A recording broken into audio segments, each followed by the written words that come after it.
اگر اس اچھے نے اپنا پروپوزل بھجوایا تو ٹھیک ہے، ورنہ میرے پاس اتھر کادوانی کو ریجیکٹ کرنے کا کوئی جواز نہیں ہے۔ اشتعال کی لہر پر قابو پاتے ہوئے اس نے بھی بہت سرد مہری کا مظاہرہ کیا تھا، پھر وہ وہاں ایک پل بھی مزید نہیں رکا۔ اس کے جاتے ہی گویا ضبط کا بندھن ٹوٹ گیا تھا۔ وہ گھٹنوں میں سر دیے رو دی، کس قدر سہل زندگی گزر رہی تھی، یہ سب مشکلات تو کبھی سوچی بھی نہیں تھیں۔ وہ ہمیشہ سے بہت آرام دہ اور آسان زندگی گزارتی چلی آئی تھی، پھر عمر کاظمی ملا تو یوں لگا جیسے زندگی مکمل ہو گئی ہو۔ مہکتے دن، دہکتی شامیں، کوئی غم، کوئی خدشہ بھی تو نہ کبھی پاس بھٹکا تھا، مگر اب تو یکلک تھی۔ محبتوں کا دھیمے دھیمے بہتے دریا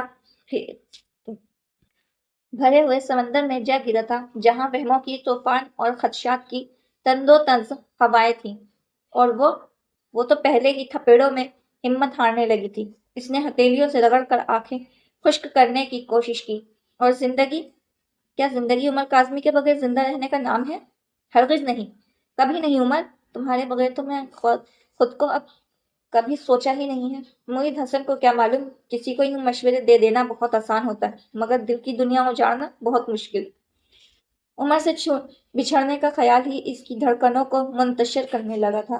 وہ اس کی تمام مسائل کو اچھی طرح سمجھتی تھی، مگر اس نے پھر بھی کبھی اپنی راہ بدلنے یا عمر سے قطعی تعلق کرنے کا سوچا تک نہیں تھا۔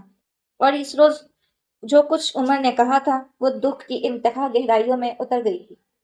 وہ عمر سے محبت کرتی تھی، صاف شفاف محبت، جس میں کوئی کھوٹ، کوئی ملاوٹ نہیں تھی، کیونکہ اسے پتا تھا کہ وہ بھی اس سے محبت کرتا تھا۔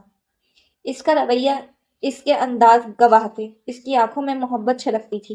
مگر اس روز عمر کو کیا ہو گیا تھا؟ اس کا سر درد کرنے لگا، مگر کسی پر چین، کسی کروٹ قرار نہ تھا۔ کیا وہ تھکنے لگا تھا؟ مگر تھکنا تو مجھے چاہیے، نہ کہ اسے۔ کیا اسے میری بے وفائی کا یقین نہیں؟ با وفائی کا یقین نہیں؟ پھر کیوں کہا اس نے یہ سب؟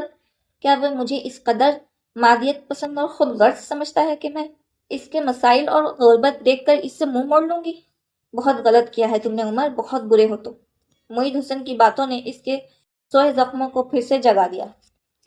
زالے مسلسل ہنستی ہوئی اس کا مذاق اڑا رہی تھی۔ زہر لگ رہی ہو اس وقت تم مجھے، نوفل نے دانت پیس کر کہا تو اس نے بے اختیار ہی ہلکا سا قہقہا لگا دیا۔ وہ اس وقت کے الف صحیح سے بیٹھے تھے، ایک تو زالے افریدی کا حسن، اوپر سے اس کا انداز، کئی گردنیں ان کی طرف مڑی تھیں۔ شہد تو تم بھی کبھی مجھے نہیں لگے تھے جب مجھ پر ہنسا کرتے تھے، وہ چڑ رہی تھی۔ فی الحال تو تم اپنی ہنسی پر کنٹرول کرو، اس قدر رش ہے یہاں اور ہر دوسری نظر ہماری ہی ٹیبل پر لگی ہوئی ہے۔ نوفل نے اسے تھڑکا تو وہ ٹیبل پر کوہنی ٹکا کر بڑے انداز سے چاروں طرف نظریں دوڑاتے ہوئے محفوظ کن انداز میں بولی، کیا گارنٹی کہ ہنسی بند کر کے بیٹھے اس نے سب لوگ اس طرف متوجہ نہیں ہوں گے؟ جب تمہاری توجہ صرف میری طرف ہوگی تو سب ٹھیک ہو جائے گا۔ وہ اس وقت اپنے مسئلے میں الجھا ہوا تھا۔ مگر ایسا نہیں ہو سکتا، کیونکہ میرا دل تو اس میمنے میں اٹکا ہوا ہے اور تمہاری جان صبا میر میں۔ پھر تو توجہ تم پر کیسے مرکوز ہو؟ زالے شاید اس وقت سارے بدلے چکانے کے موڈ میں تھی۔ لخت بھر اس نے گھورنے کے بعد وہ برگر کی طرف متوجہ ہو گیا۔ اب تمہیں پتہ چلے گا کہ اس محبت میں دل و دماغ کا کیا حال ہوتا ہے۔ زالے نے پیپسی کا گھونٹ بھرتے ہوئے جیسے مزہ لیا تھا۔ نوفل کا دل چاہا اپنا سر پیٹ لے۔ کوئی حل نہیں ہو رہا یار، ناراضگی سے کہتے ہوئے وہ برگر کھانے لگا تو زالے کو پھر سے ہنسی آ گئی۔ واقعی حال تو تمہارا اسے ہی نہیں کچھ پتا نہیں وہ کون سی منحوس گھڑی تھی جب میں یہ مسئلے تم سے ڈسکس کر بیٹھا۔ بچا کچا برگر اس نے واپس پٹخ دیا تو زالے نے جلدی سے پیپسی اس کی طرف کھسکا دی، ساتھ ہی مشورہ دے ڈالا، دماغ کی گرمی دور ہو جائے گی۔ چند لمحے اسے گھورتے رہنے کے بعد وہ ہنس دیا تھا۔ بہت فضول لڑکی ہو تم زالے افریدی، یہ شمائل خان ہی کا حوصلہ تھا جو تمہیں برداشت کر لیتا تھا۔ نوفل نے سر ہلاتے ہوئے شمائل خان کو غائبانہ خراج تحسین پیش کیا تو زالے نے یاد دہانی کے طور پر اضافہ کیا، یہ مت بھولو کہ پھر ایک روز بھاگ بھی گیا تھا۔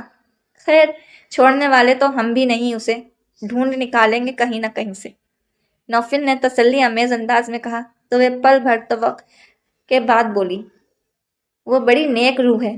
تم نے دیکھا نہیں اس کے گلے میں ایک تعویذ تھا اور بازو پر بھی پتہ نہیں کیا باندھ رکھا تھا اس نے.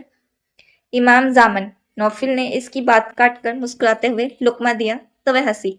ہاں وہی. مجھے یقین ہے کہ مجھے 100 میل کے فاصلے پر پا کر ہی اس کے موکل اسے خبر دیتے ہوں گے. اس نے بات ہی اس قدر شگفتگی سے کی تھی کہ نوفل کو بھی ہنسی آنے لگی. اگر وہ یہ سب سن لے تو کتنی بری بات ہے ظالے. وہ یہ سب سن کر نہ صرف خوش ہوگا بلکہ اس کا میمنا اور چوڑا ہو جائے گا، اور کہ وہ اپنے عقیدے اور ایمان پر اس قدر پکا ہے. وہ اطمینان سے بولی. پھر کچھ یاد آنے پر اس کی آنکھیں چمکی. وہ ہنستے ہوئے اسے بتانے لگی. اس کے نیو یارک سے غائب ہونے کے چند روز پہلے کی بات ہے. میں تم لوگوں کے اپارٹمنٹ میں گئی. باہر کا دروازہ کھولا تھا، تم بھی غائب تھے، اور یوں ہی سارے اپارٹمنٹ میں دیکھتی بالکنی میں چلی آئی تو وہاں شمائل ایکسرسائز کر رہا تھا. میں مبہوت سی کھڑی اس کی باڈی اور مسلس دیکھ رہی تھی کہ اچانک اس کی نظر مجھ پر پڑی. بھائی یقین کرو نوفل، اتنا کبھی وہ کسی جن کے کو بھی سامنے دیکھ کر نہ ڈرتا جیسے مجھے دیکھ کر ڈر گیا. وہ صرف جینس پہنے ہوئے تھا. مجھے دیکھ کر پہلے تو وہیں جم گیا، اس کے بعد سکر سمیٹ کر اندر بھاگا اور جا کر الٹی شرٹ پہن لی. مائی گاڈ. وہ اس منظر کو ذہن میں تازہ کرتی بے حتاشا ہنس رہی تھی. اتنی شرم و حیا تو آج کل لڑکیوں میں بھی نہیں ہوتی نوفل. اس کے یوں بھاگنے میں تمہارا ہی قصور ہے. اس کی نیچر جاننے کے باوجود تم اسے چھیڑنے اور تنگ کرنے کے باز نہیں رہتی تھی. نوفل نے سارا الزام اس پر ڈالا تو وہ مصطفانہ نظروں سے اسے دیکھتے ہوئے بولی. اور تم لوگ کون سا کم کرتے تھے اس کے ساتھ؟ جان پوچھ کر اسے سڑکوں پر لیے پھرتے تھے اور وہ بیچارہ ہر وقت لاحول یا پھر نعوذ باللہ ہی پڑتا رہتا تھا. پھر وہ ملک ہی ایسا ہے. اب وہاں تو ہم اپنی مرضی کا ماحول پیدا کرنے سے رہے. وہ تو سڑکوں پر بھی آنکھیں بند کر کے چلتا تھا کہ کہیں کوئی اخلاق سے عاری منظر دکھائی نہ دے جائے. کتنی ہی دفعہ تو پل سے ٹکرائی ہوئی. اس کی اور شرافت دیکھو کہ نظر اٹھائے بغیر سوری کہہ کر ایک طرف ہٹ گیا. وہ تو ہم سب کے کہا کے بعد اسے اصل معاملے کا پتہ چلتا تھا. نوفل کو بھی سیدھا سادہ مگر اپنی پختون روایت کا امین شمائل خان بہت اچھا لگا تھا، جو اپنے آپ کی ضد پر پڑنے کے لیے امریکہ چلا تو گیا تھا مگر وہاں سیٹ نہیں ہو پایا تو فائنلی ٹرمپ سے پہلے ہی بھاگ نکلا تھا. ہاں، اور اس وقت وہ کیسا معصوم سا چکن لگتا تھا جب تم اسے ننھا سا خوفزدہ خرگوش ہی کہہ لو. سرخ رنگت لیے چھپیٹا ہوا سا. وہ کھو سی گئی تھی. نوفل نے مسکرا کر اس کی طرف دیکھا پھر بولا. فرض کرو اگر وہ تمہیں مل جائے تو؟ فرض کیوں کروں؟ وہ ضرور ملے گا مجھے، زالے نے فوراً کہا تو نوفل نے ہلکی سی سانس کھینچتے ہوئے بھووں کو جنبش دی. اوکے چلو، اگر وہ مل گیا تو کیا کرو گی تم؟ تمہیں کیا بتاؤں کہ میں کیا کروں گی؟ وہ شرارت سے بولی تو وہ بے ساختہ ہنس دیا. خیر ایسا ویسا تو کچھ اس نے امریکہ میں بھی تمہیں نہیں کرنے دیا. یہ تو پھر پاکستان ہے. تم دیکھنا تو صحیح، میں اس کا حشر کر دوں گی، پھر کبھی بھاگ نہیں پائے گا. اس کی آنکھیں چمک رہی تھیں. کیا کرو گی؟ شادی کر لو گی اس سے؟ نوفل سنجیدہ ہو گیا تو وہ اسے بغور دیکھتے ہوئے بولی. کیا نہیں